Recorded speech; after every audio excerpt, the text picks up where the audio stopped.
Yes people, what is going on? Balik lagi dengan gue Widi Sasongko di channel fans bola Timnas Indonesia. Kali ini saya ingin mereaksi bagaimana pertandingan Inggris melawan Slovakia, di mana strategi dari Slovakia harusnya bisa diterapkan di Timnas Indonesia ketika melawan tim-tim possession-based football seperti Jepang dan juga Australia. Mari kita bahas bareng-bareng. Oke, teman-teman. Seperti kita ketahui, Inggris baru saja lolos menuju ke perempat final dengan mengalahkan Slovakia dengan skor tipis 2-1. Gol dari Slovakia diciptakan di babak pertama dengan skema yang sangat oportunis, ya.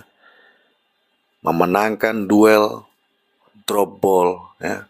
Kemudian striker berbalik badan dan ada pergerakan support dari belakang.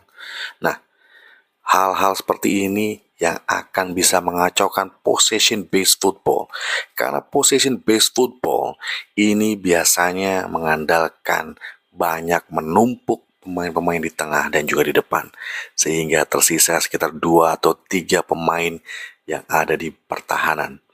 Nah, apabila Timnas Indonesia ingin melangkah lebih jauh ke ronde 4 melawan tim seperti Jepang, Australia, ya, dan mungkin Cina yang possession based football, maka hal yang dilakukan oleh Slovakia malam ini harus ditiru.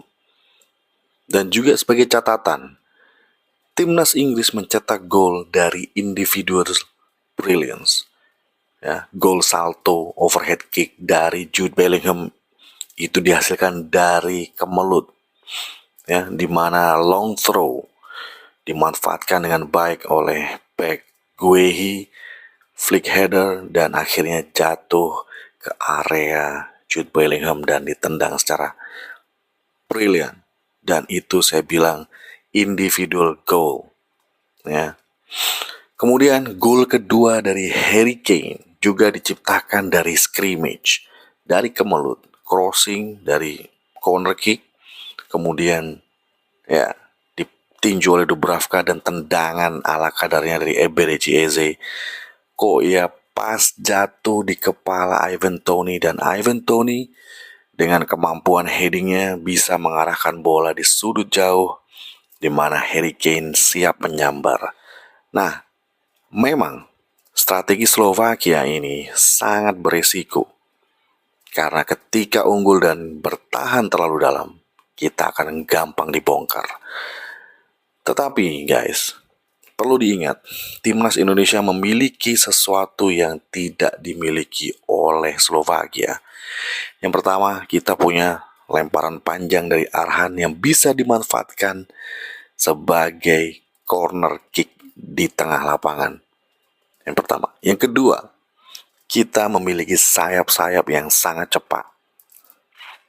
Ini tidak dimiliki oleh Slovakia. Slovakia berputar-putar bermain di tengah.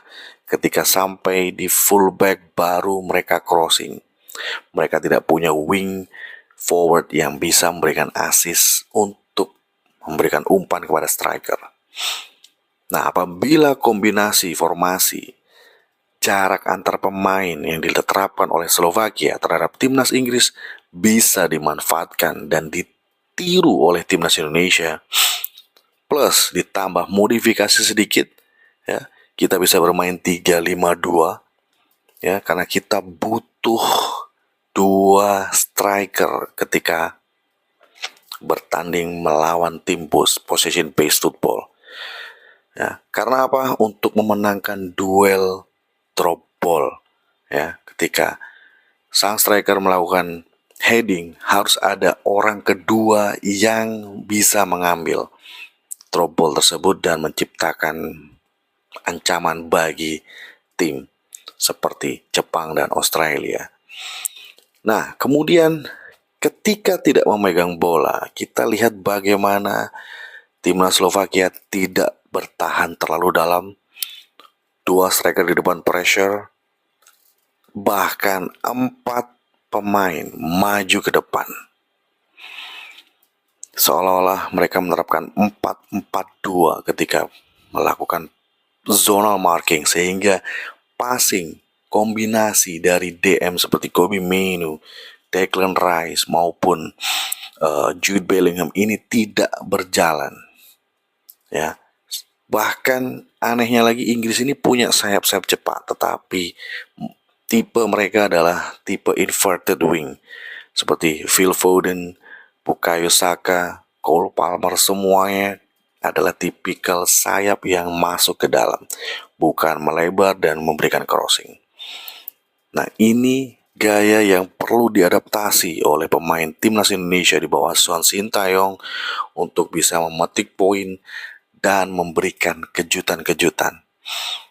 Dan saya yakin defensif kita lebih bagus daripada Slovakia, walaupun di sana ada Milan Skriniar, ya. Tetapi banyak sekali salah passing yang dilakukan oleh Slovakia, dan itu membuat ancaman bagi pertahanan mereka sendiri.